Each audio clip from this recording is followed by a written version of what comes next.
கர்த்தருடைய பரிசுத்த நாமத்துக்கு மகிமை உண்டாகட்டும். இந்த வாரத்தோடு இந்த செய்தியை நான் முடிக்கணும்னு பார்க்கிறேன். எப்படியாவது ஜனங்க ஆசீர்வதிக்கப்பட்டு விதைச்சிட்டு தப்பு தப்புன்னு இந்த 4 வாரத்துல நான் விதைத்து கொண்டுதான் இருக்கிறேன். 4வது வாரம் கடைசி அந்த முனைக்கு வந்து விதைச்சிட்டு போயிட்டேன்னா அது கட கட கட கட வளர்ந்து ஒரு விதை கூட மிஸ் ஆகாது. ஏன்னா இதெல்லாம் தேவனுடைய விதை. அம்மன் சொல்லுங்க. அதனால எல்லாம் உழைத்து விழுந்தும் உங்களுக்கு ஆசீர்வாதமா மாறும். உபாகம புஸ்தகத்துல இந்த 28:12 எல்லாம் திருப்பி வைத்துக் கொள்ளுங்க. ஏற்ற காலத்தில் உன் தேசத்திலே மழை பெய்யவும் நீ கையிட்டு செய்யும் வேலைகளை எல்லாம் ஆசீர்வதிக்கவும் கர்த்தர் உனக்கு தமது நல்ல பொக்கிஷ சாலை ஆகிய வானத்தை திறப்பார். நீ அநேகம் ஜாதிகளுக்கு கடன் கொடுப்பாய், நீயோ கடன் வாங்காதிருப்பாய். இந்த வசனத்துல கர்த்தர் யாருக்கு சொல்ற அந்த முதல்ல அவருடைய ஜனங்களுக்கு. இங்க 2 பேர் தான். யாரு? 2 பேர் தான் உள்ள இந்த வசனத்துக்குள்ள இருக்காங்க. மிக முக்கியமான 2 பேரும் யாரு? புரியுதா? அவரும் நானே, நீங்களும் அவரும். அதெல்லாம் அந்த வசனத்தினுடைய உள் அடக்க சாராம்சம் என்னன்னா, நம்ம 2 அவரும் நீங்களும் நானும் அவரும். அது அந்த 2 பேருக்குள்ளதான் இருக்காங்க காரியத்தை. அல்லேலூயா. வானம் திறக்கிறது, மழை பெய்யுறது, ஆசீர்வாதம் தடை கொடுக்கறது எல்லாமே இவங்க 2 பேருடைய டீலிங். யாரையும் சொல்ல, யார் 2 பேரும் சொல்றேன்? உங்களுக்கும் கர்த்தருக்கும். அந்த 2 பேருடைய பேச்சு உரையாடல் தான் இங்க நடந்து கொண்டிருக்கிறது. 2 பேருடைய டீலிங் நடக்குது. கர்த்தர் சொல்ற செய்யறதெல்லாம் அங்க அவருடைய ஜனங்களுக்கு சொல்ற. நீ என்னென்ன பண்ணுவ, உனக்கு என்னென்ன கிடைக்கும். இதுக்கு மிக முக்கியமா அவர் செய்ய வேண்டிய ஒரே ஒரு காரியம் என்ன சொல்றாருன்னா, நல்ல பொக்கிஷ சாலை ஆகிய, அது இங்கிலீஷ்ல ரொம்ப டாப்பா இருக்கு. நல்ல அருமையான ஒரு வேர்ட் இங்கிலீஷ்ல வாசிச்சீங்கன்னா ரொம்ப ஒரு மகிமையான ஆசீர்வாதமான ஒரு வார்த்தை.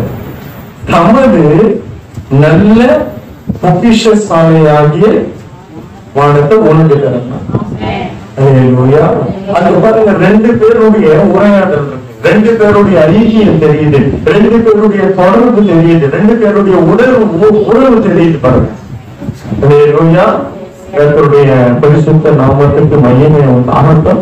இந்த வருஷத்துல நிறைய பொருளாதாரத்துல கர்த்தர் கிரியை செய்வார். ஆமென் சொல்லுங்க.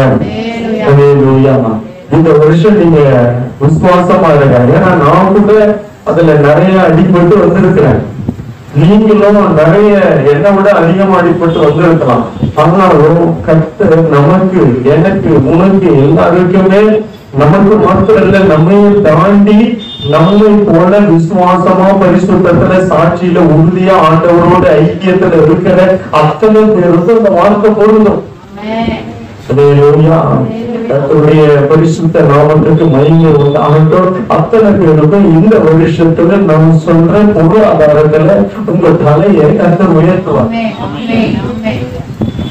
அப்படின்னு சொல்லுங்க. இந்த செய்தியை கேட்கிற அத்தனை பேருக்கும் நான் சொல்றேன், எல்லாருக்குமே சொல்றேன், கர்த்தரோடு இருக்கிறவங்களுக்கு பொருளாதாரத்துல ஒரு உயர்வை இந்த வருஷம் கர்த்தர் தம்முடைய பிள்ளைகளுக்கு கர்த்தர். அதுக்கு முன்னோட்டமாக நான் கொடுப்பேன் என்பதற்கு அடையாளமாக தான் இந்த பரிசுத்த வார்த்தையை நமக்கு கற்றுக் கொடுத்திருக்கிறார். கர்த்தருக்கு மகிமை உண்டாகட்டும். இந்த 2 காரியத்தை நம்ம பார்த்தோம். ஏற்ற வேலையில மழை யாருக்கெல்லாம் எப்படி எல்லாம் பெய்திருச்சு.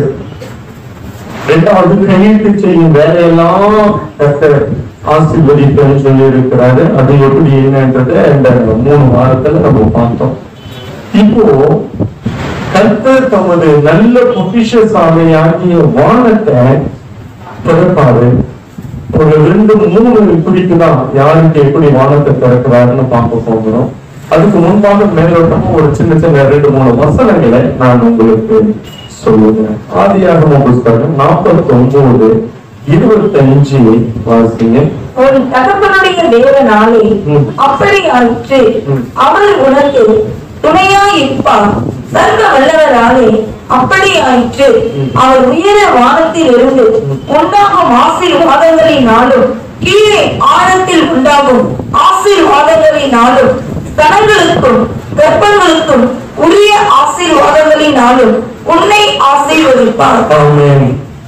இங்கே அவர் சொல்லுகிறார், உன் தகப்பனுடைய தேவனாலே அப்படி ஆயிற்று.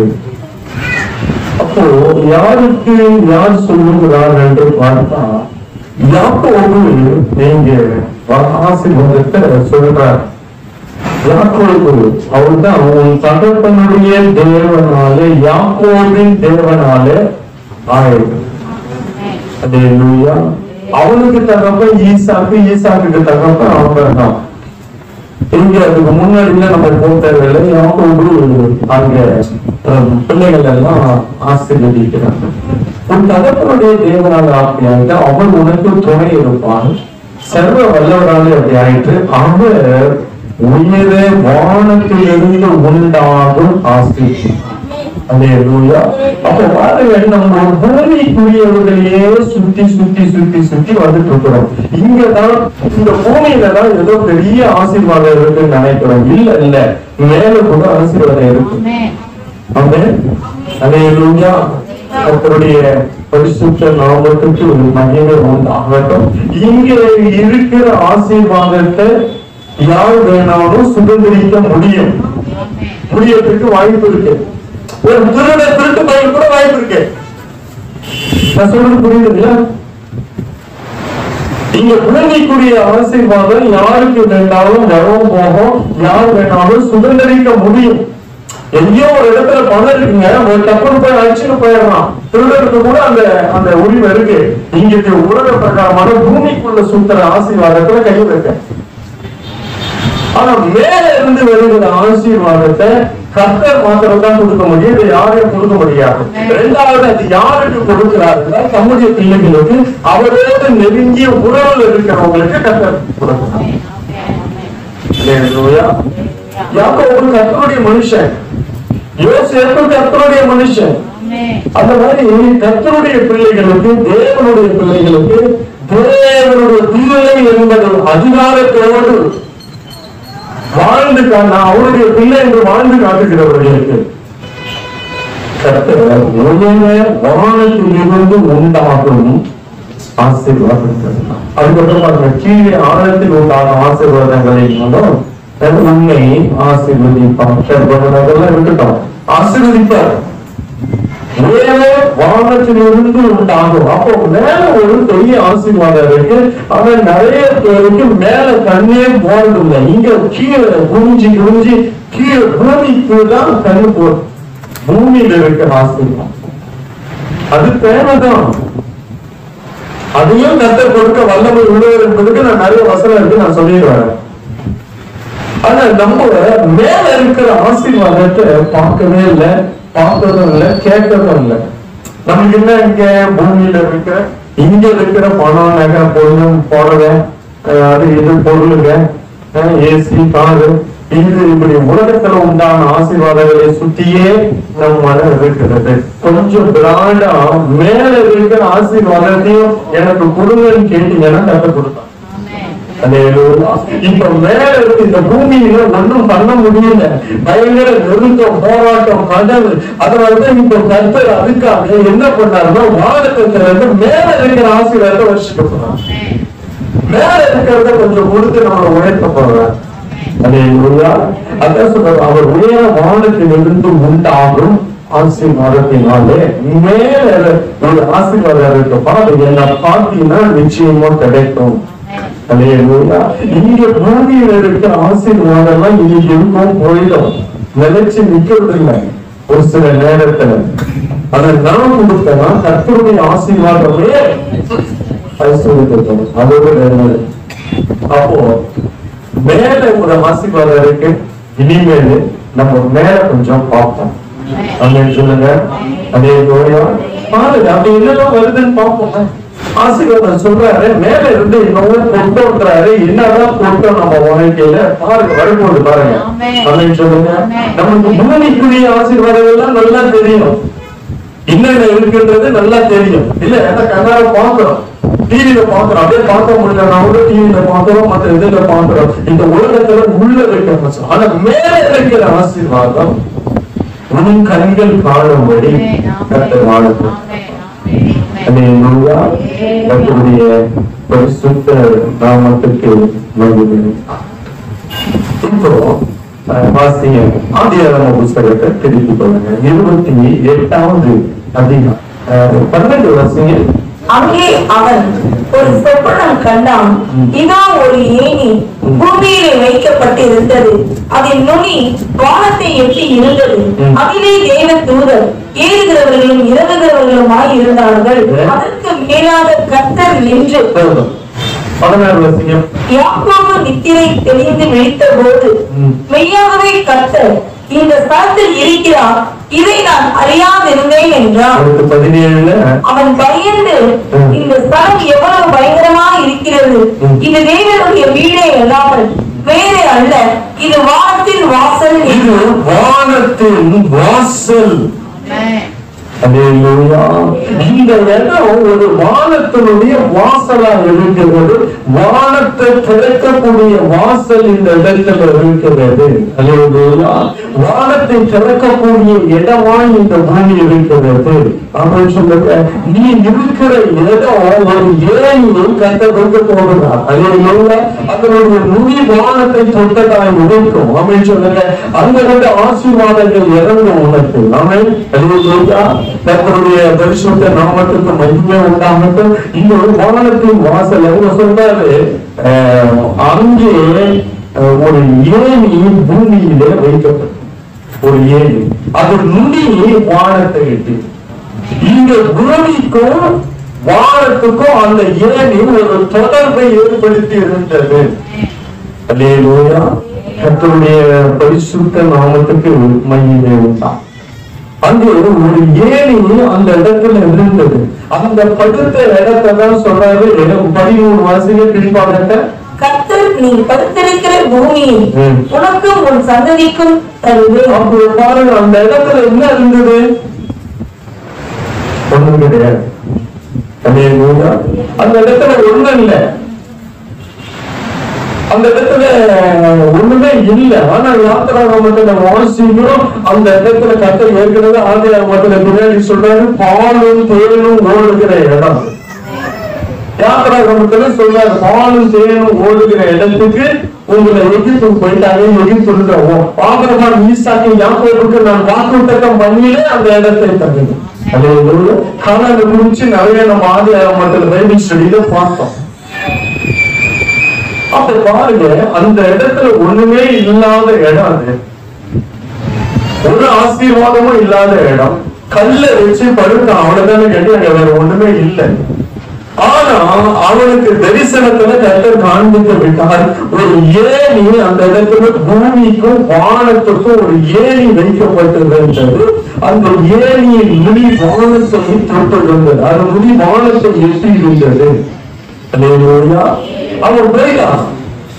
போயிட்டு அதுக்கப்புறமா அவன் எகிப்துக்கு போய் அதுக்கப்புறமா திருப்பி இதே இடத்துக்கு வருகிறான்.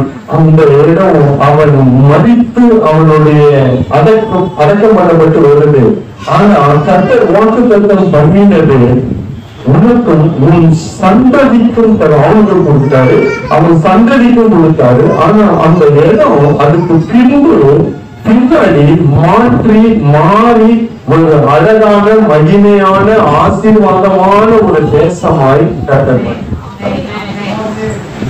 அங்கு வளம் மிக்க செழிப்பான இடமா மாற்றப்படும். அதற்கு காரணம், அந்த இடம் முதல்ல ஒண்ணுமே இல்லை, ஆனா அதுக்கு பின்பு கட்டறது. அதே போலதான் அது நாட்கள் கடந்து பெரிய ப்ராசஸ்ல இருந்தது. ஆனா இப்போ ப்ராசஸ் எல்லாம் கிடையாது, எல்லாத்தையும் இயேசு செஞ்சு முடிச்சுட்டாரு. சொல்றதுதானே அந்த வார்த்தை நம்ம வாழ்க்கையில நிறைவேறு. இப்போ இந்த வாக்குத்தத்தை கொடுக்கும் பொழுது ஒண்ணுமே இல்லை. யாக்கோபுக்குள்ள அந்த பூமியில ஒண்ணுமே இல்லை. ஆனா கர்த்தர் வாக்கு பண்றாரு, அந்த தேசத்தை முடிச்சு நிறைய இடத்துல பேசி இருக்கிறார். ஆனா பிரிந்து பாத்தீங்கன்னா அதே போல கர்த்தர் சொன்ன வார்த்தை நிறைவேறி இருக்கு. இப்ப நம்ம வாழ்க்கையில ஒண்ணுமே இல்லை. ஆனா ஒரு ஏரிய கர்த்தர் காண்பிக்கிறார். அந்த ஏரியின் மேல உயர வானத்தை தொட்டதாக இருக்கு. அதுல தூதர்கள் ஏறுகிறது இறங்குகிறோம்னா மேல கர்த்தர் எழுதிருப்பார். இப்ப கர்த்தர் பேசுறாரு, அதெல்லாம் கேட்கலாம், அதெல்லாம் அங்க நடக்கிறது. அந்த சாப்டர் தெரியும். நான் எதுக்கு இதெல்லாம் சொல்ல வரேன்னா, கவனிங்க, ஒரு ஏணி வைக்கப்பட்டிருக்கு. கர்த்தர் அதனுடைய நுனி வானத்தை எட்டியிருக்கிறது. அதனால கர்த்தர் நிச்சயமாய் வானத்தை கர்த்தர் திறப்பதற்கு ஒரு அடையாளமாய் வானத்தை திறந்து ஆசீர்வதிப்பதற்கு அடையாளமா தான் ஒரு ஏணியை வச்சது. அதுக்கப்புறம் தான் வார்த்தையெல்லாம் கொடுக்கிறார் கர்த்தருக்கு சொல்றாரு. ஏன்னா பாருங்க, அவர் மத்தியில சொல்றாரு, சொல்றாரு, வானம் எனக்கு சிங்காசனம். அவர் சிங்காசனத்திலிருந்து ஆசீர்வாதம் புறப்பட்டு வரப்போகுது அப்படின்னு சொல்லுங்க.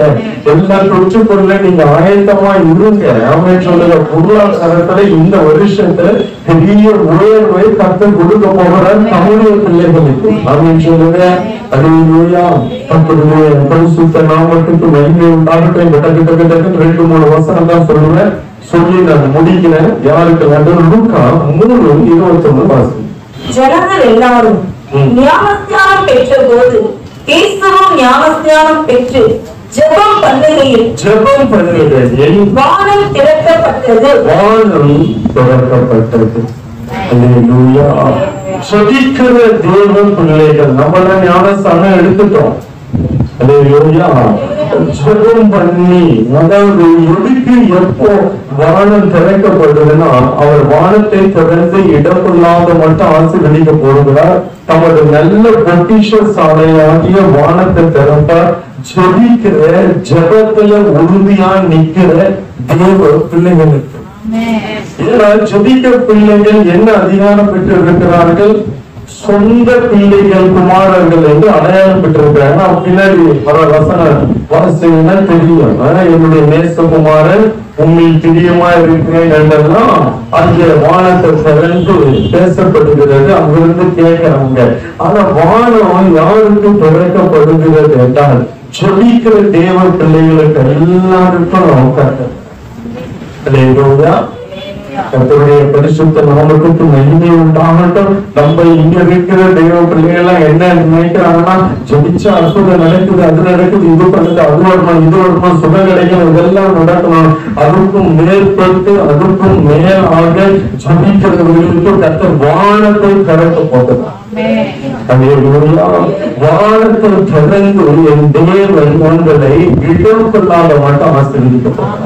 நம்ம சூழ்நிலை எல்லாம் மாறப்போகிறது, கடன்கள் மாறப்போகிறது, கையிட்டு சொல்லி வேலை ஆசீர்வதிக்கப்பட்டோம், கடன் கொடுக்கிறவர்களாக கர்த்தர் மாற்ற போகிறார். ஏற்ற நேரத்துல மழை பொழுது எல்லாம் எப்ப நடக்கலாம், நம்ம ஜெபிக்க ஜெபிக்க ஜெபிக்க கர்த்தர் நல்ல பொக்கிஷசாலையாகிய வானத்தை திறப்பார். இரண்டாவது அடுத்து என்ன நடக்கும்னா, அப்போஸ்தலர் 7வது அதிகாரம் 55 வாசிங்க.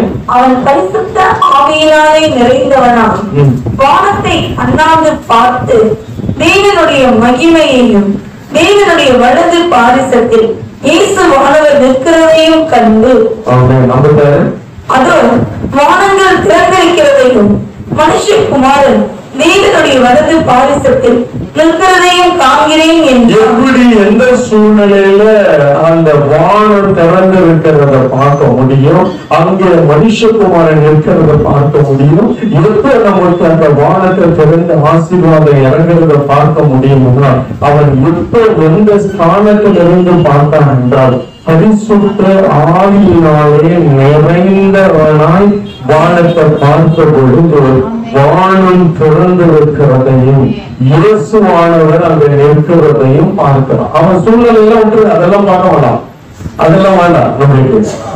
நான் சொல்ல விடுகிற வசனத்தை மாத்திரம் பாருங்க. அவன் எதுக்காக அங்க நின்னா, ஏன் பார்த்தான், எதுக்காக பார்த்தான், அதுக்கெல்லாம் நம்ம விளையாடியா போக தேவையில்லை. அவனுடைய முடிவு நேரத்துல பார்த்தாங்க ஒரு சில, அதெல்லாம் நம்மளுக்கு வேணாம். வானம் திறந்திருக்கிறத மாத்திரம் பார்ப்போம். அது எப்படி பரிசுத்த ஆவியினால நிறைய அதே ஸ்தேவான் அதே இடம் தான். அது வரைக்கும் வானம் திறக்கப்படல. அப்படின்னு சொல்லுங்க. அவனை கல்லறையை நிற்கிறாங்க, எல்லாம் வானம் திறக்கப்படல.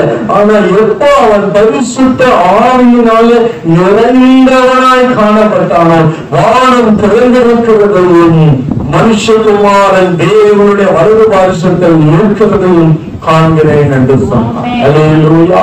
யார் இதை பார்க்க முடியும்? வானம் திறக்கிறதையும் இயேசுவானவர் அங்க நின்று அங்கிருந்து நம்மளுக்கு ஆசீர்வாதத்தை வருஷிக்க பண்ணுவார். அல்லேலூயா.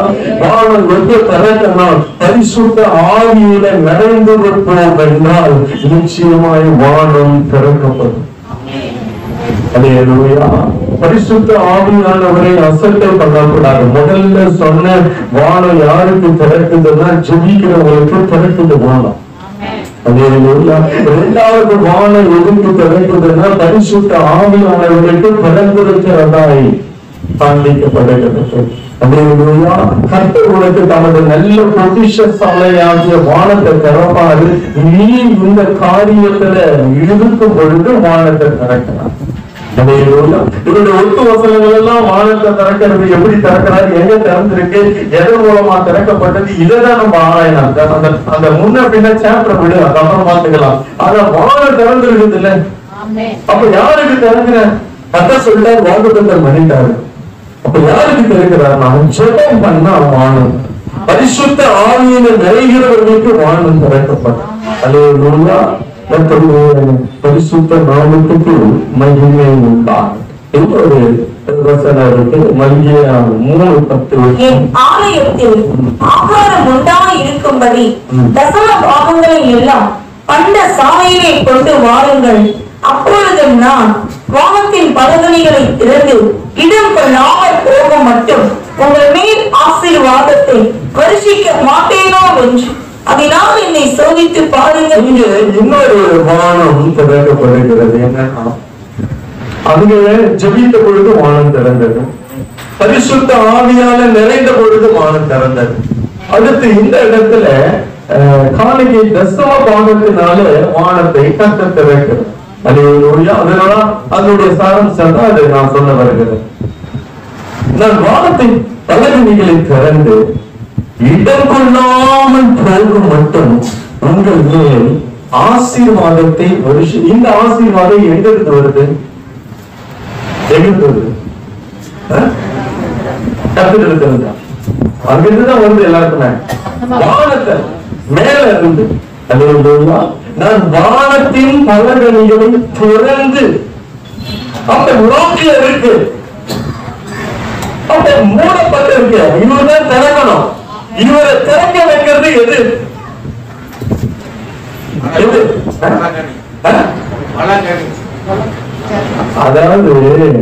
பலகணினா பல இடம், பல இடங்க. பலகணிகள்னா பல இடம், பல கபோர்ட்ஸ், பல ரூம்ஸ், பல அறைகள். பலகணிகள் நிறைய இடம் இருக்கு. அதை திறக்கிறாரு. எது திறக்க வச்சுட்டு அவரை காணிக்கை தசம பாகம் தான் அவங்க திறக்க வச்சுது.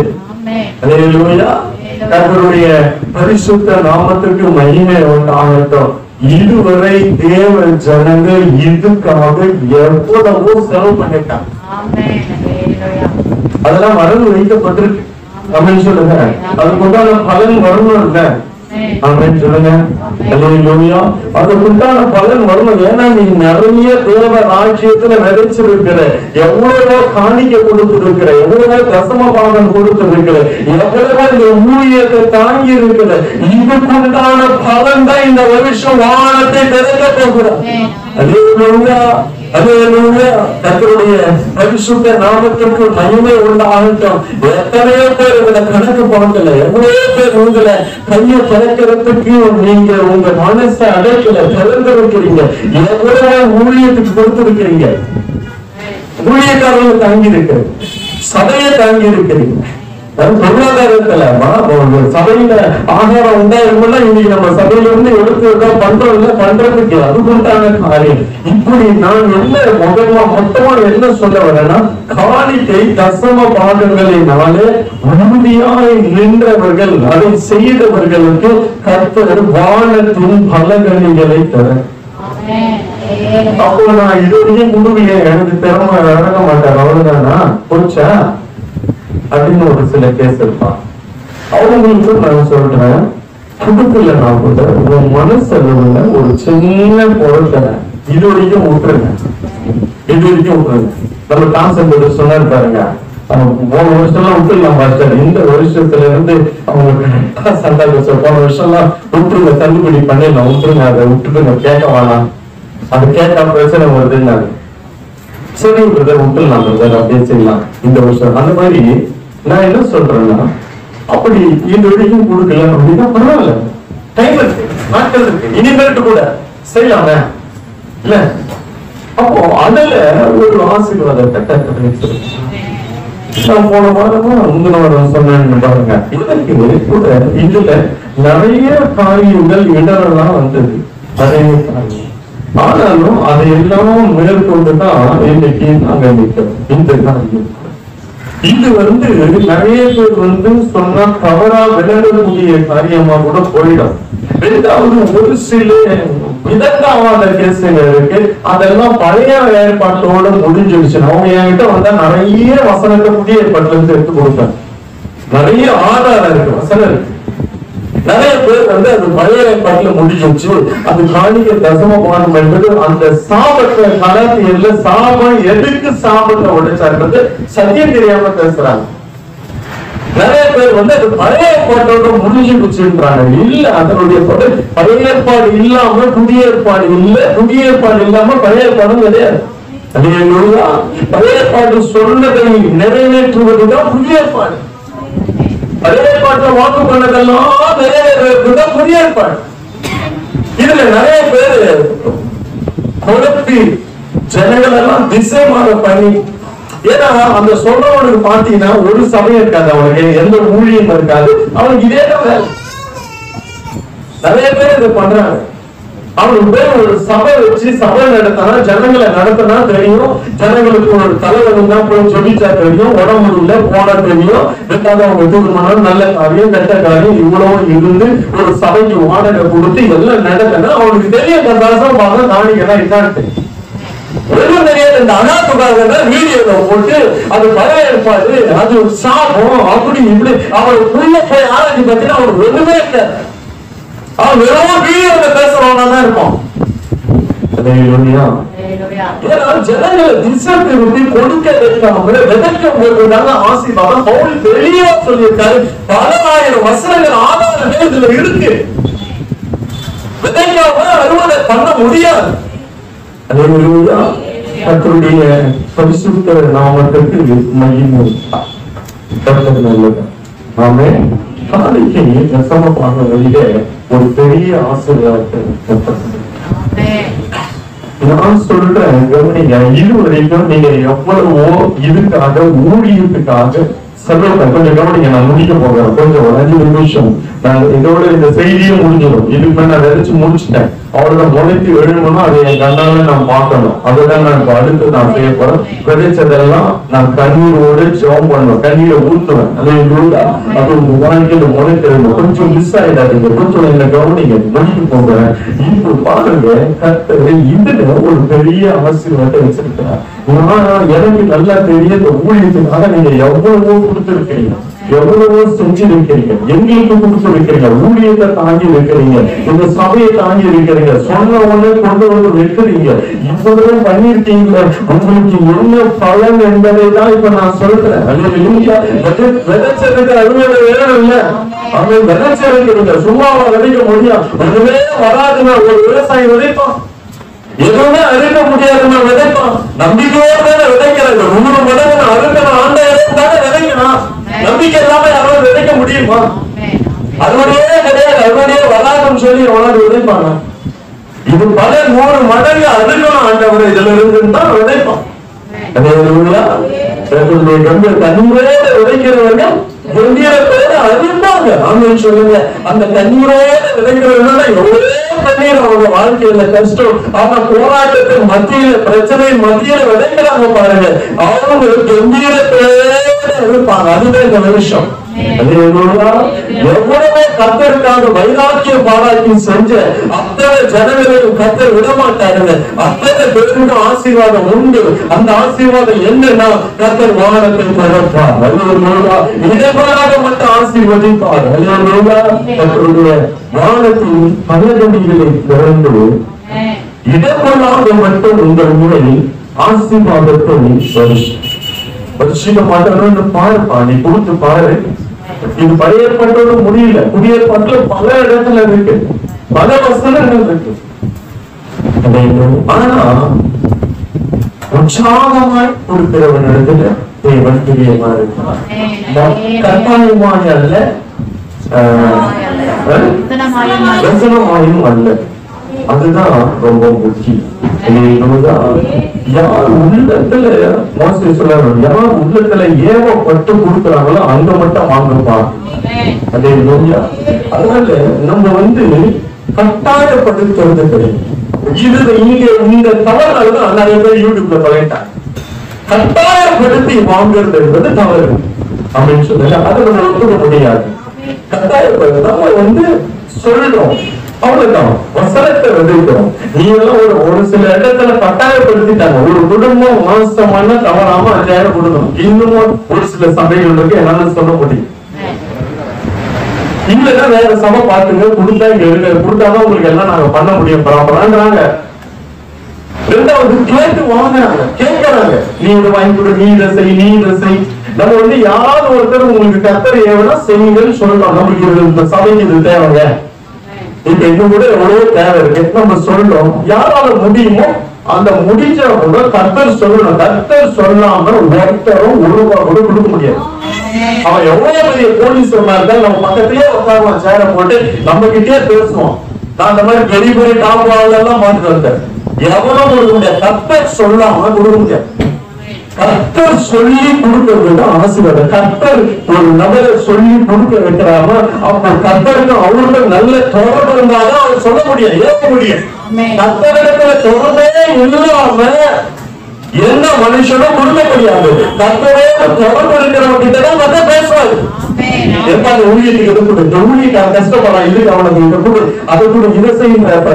அந்த சொல்ற பாருங்க, அந்த சொல்ற கொடுக்கிற நபர் கர்த்தரோடு இருக்கிறதாலதான் கொடுக்க வைக்கிறாரு.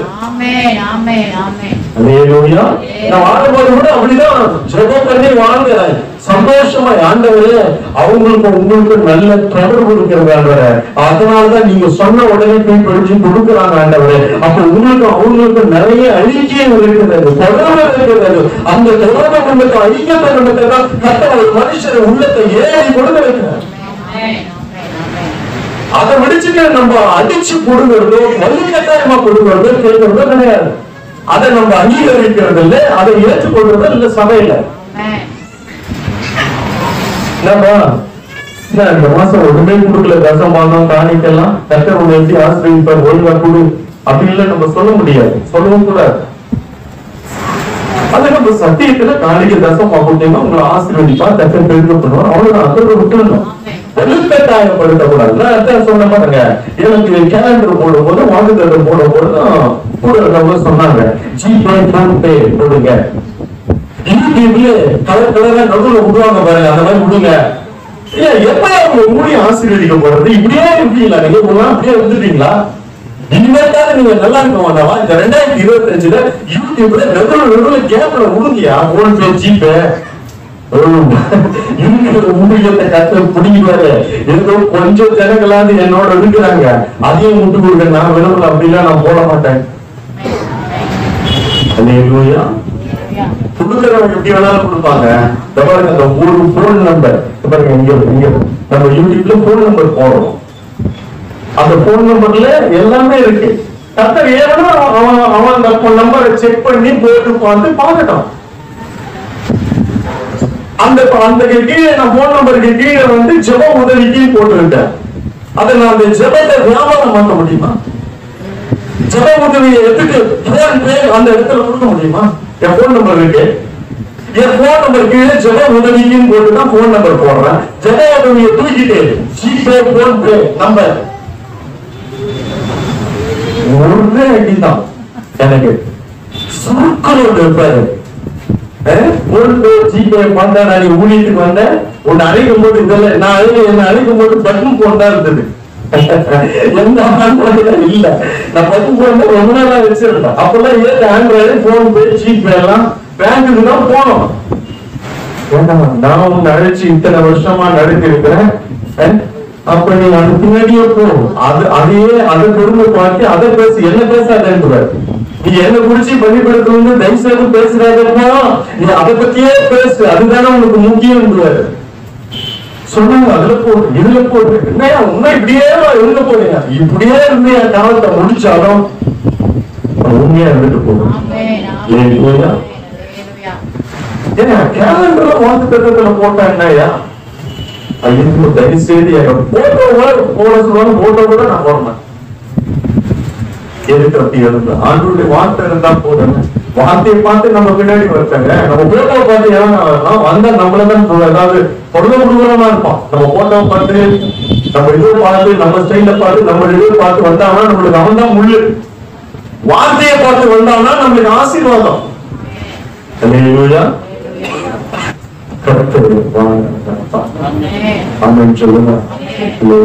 ஜெபிக்கிற தேவ பிள்ளைகளுக்கு இந்த வருஷம் ஒரு வார்த்தை. பரிசுத்த ஆவியானவர் யாருன்னு காண்பிக்கிற வருஷங்கள். பரிசுத்த ஆவியானவருடைய அபிஷேகம் என்ன செய்ய அந்த காலையிலும் சொன்ன இப்போ சொல்ற இந்த அபிஷேகம் நம்ம தலையில உழைக்க போகும். அன்னைக்கு ஒரே ஒரு குடம் எண்ணெய் எவ்வளவு கடனை தீர்த்தது. அங்கே 2 ராஜாக்கள்ல வாசிக்கிறோம். 4வது அதிகாரத்துல உன்னிடத்துல எந்த கடன் அவர்கள் நிறுத்துறாங்க என்று சொன்ன பொழுது அவள் சொல்லுங்க, என் பிள்ளையும் போக பாக்குறாங்க, என் வீட்டை ஜப்தி பண்ண பாக்குறாங்க, எல்லாத்தையும் எடுத்துட்டு போக பாக்குறாங்க பொழுது அந்த தீர்க்க பரிசு உங்ககிட்ட வேற தவிர வேற வீட்டை தவிர வேற என்ன இருக்குன்னா வீட்டுக்குள்ள ஒரே ஒரு குடம் எண்ணெய். இந்த வீடு சரீரமாகிய இந்த வீட்டுக்குள்ள ஒரு குடம் எண்ணெய் இருந்தா போதும். எத்தனை கோயிலையா இருந்தாலும் கடனை அடைத்தோம். அந்த எண்ணெயை ஊற்றுற வாழ்க்கை ஆகு எல்லா கடனை அடைக்க வல்லமை உள்ளது. அந்த எண்ணெய் இருந்தா போதுங்க. அந்த அபிஷேகத்தை குறித்து கர்த்தர் சொல்றாரு. அபிஷேகம் பண்ணப்பட்டவர்களுக்கு நான் வானத்தை தரப்பேன். 3வது காணிக்கை தசமமாக என் ஜனங்க உண்மையாக இருந்தாங்க. எத்தனையோ ஆயிரங்களை வாரி வழங்கி கொடுத்து வைக்கிறாங்க. என் ஆலயத்தின் ஊழியத்தை தாங்கி வைக்கிறாங்க. என் ஊழியக்காரர்களை தாங்கி வைக்கிறாங்க. அவர்களுக்கு நான் வானத்தை தரப்பேன். இந்த வருஷம் அவங்க செஞ்சதுக்கு பிரதிபலன் உண்டு. அவங்க நினைச்சதுக்கு அறுவடை உண்டு. அவங்க எத்தனை ஆயிரம் லட்சங்கள் இந்த ஊழியத்தில் எனக்காக என் ஊழியத்துக்காக என்னுடைய திருத்தணிக்காக அவர்கள் நினைத்திருக்கிறார்களே அதை பலவழிக்க வேண்டாமா? அது முடிக்க வேண்டாமா? அது தன் தவறை தர வேண்டாமா? அதுதான் இந்த வருஷத்துல நான் அந்த ஜனங்களுக்கு வானத்தின் பலகணிகள் திறப்பேன். வானத்து நல்ல பொக்கிஷசாலையாகிய வானத்தை நான் திறப்பேன். பிறந்தவர்களை ஆசீர்வதித்து அவர்கள் ஜாதிகளுக்கு கடந்திருப்பார்கள். கர்த்தருக்கு கொடுத்தவர்கள் ஜாதிகளுக்கு கடன் கொடுப்பார்கள். நன்றி அப்பா. தொடர்ந்து எங்களோடு இருங்க, எங்களை வழிநடத்துங்க, பாதுகாத்துக் கொள்ளுங்க. ஆசீர்வதிங்க. இயேசுவின் மூலத்தில் ஆமென்.